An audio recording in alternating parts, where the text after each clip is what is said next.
प्यारे दोस्तों नमस्ते। मैं सुनाने जा रही हूँ राधा कृष्ण की रोचक कहानी। शिवपुरम गांव में गायत्री और सुरेश नाम का पति और पत्नी रहते थे।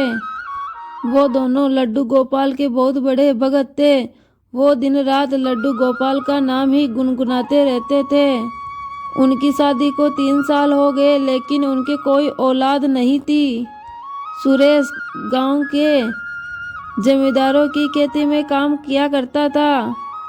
सुरेश के काम पर जाने के बाद गायत्री अपने लड्डू गोपाल को नहलाती, खिलाती, कपड़े पहनाती और उनके लिए भोग बनाकर उनको खिलाया करती थी। ये देखो लल्ला, मैंने अपने हाथों से मेरे लल्ला के लिए खीर बनाई है, और ये माखन भी मेरे लल्ला के लिए ही है। मेरे लल्ला को माखन बहुत पसंद है ना, खाओ मेरे लल्ला खाओ। गायत्री जो भी लड्डू गोपाल को खाना खिलाती वो खुशी खुशी खा लेते थे।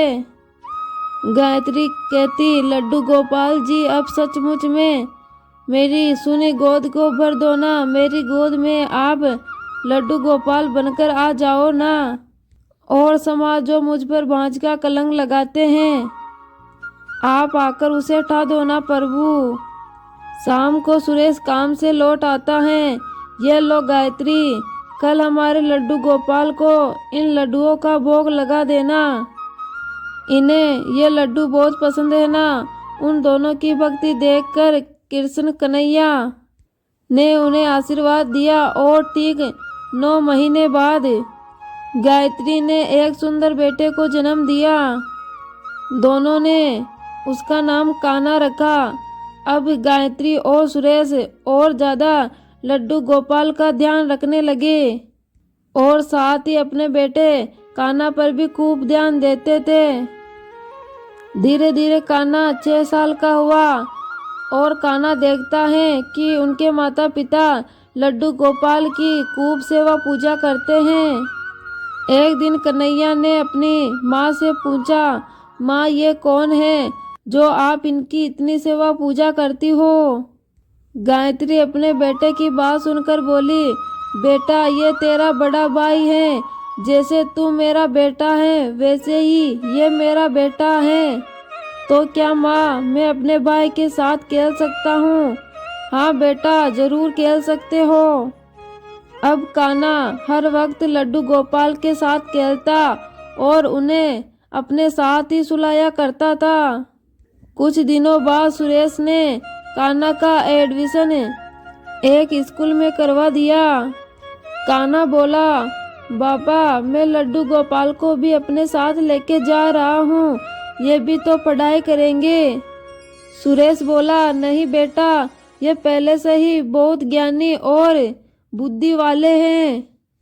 लेकिन कान्हा का बिल्कुल भी पढ़ाई में मन नहीं लगता। गायत्री लड्डू गोपाल से प्रार्थना करती, हे लड्डू गोपाल मेरे कान्हा की पढ़ाई में मदद करो।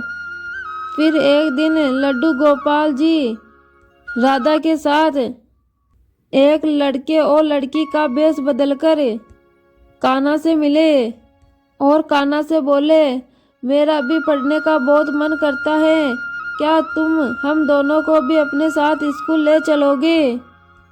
कान्हा उन्हें देखकर बोला, तुम कौन हो? मेरा नाम लड्डू गोपाल है, मैं यही पास के गांव में रहता हूँ, और ये मेरी दोस्त राधा है।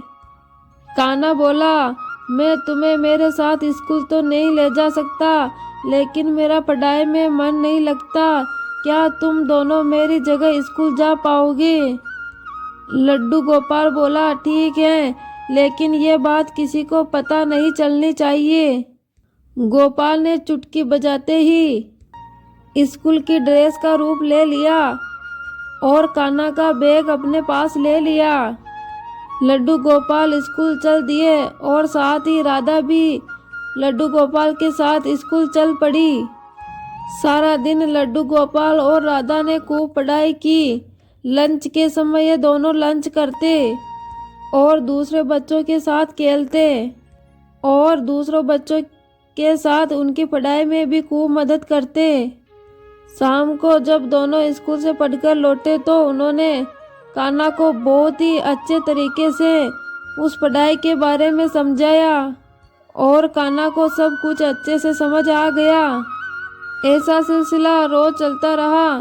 कान्हा बस अब परीक्षा देने ही स्कूल जाया करता था और वो हमेशा स्कूल में फर्स्ट स्थान पर आया करता था।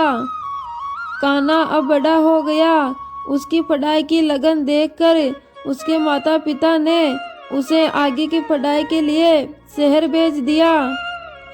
कान्हा दूसरे शहर तो चला गया, लेकिन उसे वहाँ लड्डू गोपाल और राधा की याद सताने लगी। तभी वो दोनों वहाँ प्रकट हुए। कान्हा बोला, तुम यहाँ कैसे? लड्डू गोपाल बोला, मैं तो हर समय तुम्हारे साथ ही रहता हूँ। कान्हा बोला, सच सच बताओ गोपाल, आखिर तुम हो कौन? गोपाल बोला, मैं वही हूँ जिसकी याद में तुम पढ़ते नहीं थे, यानी कि तुम्हारा बड़ा भाई लड्डू गोपाल। मैं हूँ लड्डू गोपाल और ये हैं राधा। ऐसा कहते ही लड्डू गोपाल और राधा अपने असली रूप में आ जाते हैं। कान्हा उनको असली रूप में देखकर बोलते हैं, मैं धन्य हो गया प्रभु। और अब कान्हा ने आगे की पढ़ाई खूब ही मेहनत करके की। लड्डू गोपाल और राधा अब भी उसकी पढ़ाई में उसकी मदद किया करते थे।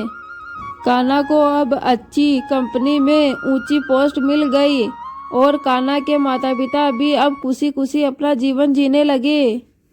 और कान्हा ने लड्डू गोपाल और राधा की सारी बातें अपने माँ को बताई। गायत्री बोली, मैं तो पहले ही जानती थी कि मेरे लड्डू गोपाल जरूर अपनी मदद करते हैं। आज हमारी खुशियों का कारण वही हैं। तीनों ने लड्डू गोपाल और राधा रानी को धन्यवाद दिया और खुशी खुशी अपना जीवन व्यतीत करने लगे। तो प्यारे दोस्तों, ये थी राधा और कृष्ण की रोचक कहानी। कहानी कैसी लगी कमेंट बॉक्स में कमेंट करके ज़रूर बताएं।